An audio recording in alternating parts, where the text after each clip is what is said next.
But speaking of Doug Hogue, guy 3.5 sacks, he seemed to always be in the backfield, somewhere near the line of scrimmage, somewhere near Tom Savage all day long. What was the difference in this one with how much pressure this team could get on Tom Savage back there in the pocket? I think it was athleticism, John. You know, E.J. Carter and Doug Hogue were just rushing the line. They just kept going and going and going. And it was like a motor that they just didn't stop. They kept rushing the quarterback. They put pressure on Rutgers' offensive line.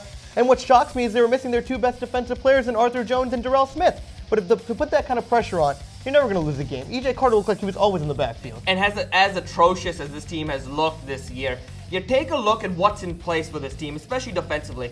It's the defensive play calling, the defensive scheme.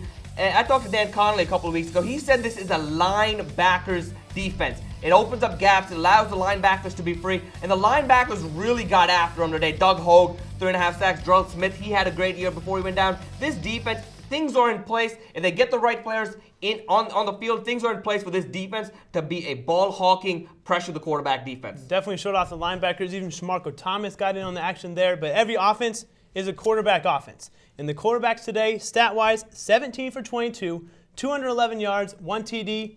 Most importantly, no interceptions. And you said it right there. You take a look at the negative plays of this offense had 0 turnovers, 0 sacks, and only 4 penalties. And when you limit the amount of negative plays you have on offense, give your offense a chance to move the ball and keep the momentum going with the run game, you're going to be successful, and that's what happened today. See, Aneesh, the run game is what I think helped the quarterbacks today. It took pressure off of Greg Paulus and Ryan Nassib, and it let them make their throws. You know, they had 4 big plays. You know, they were throwing the ball down the field.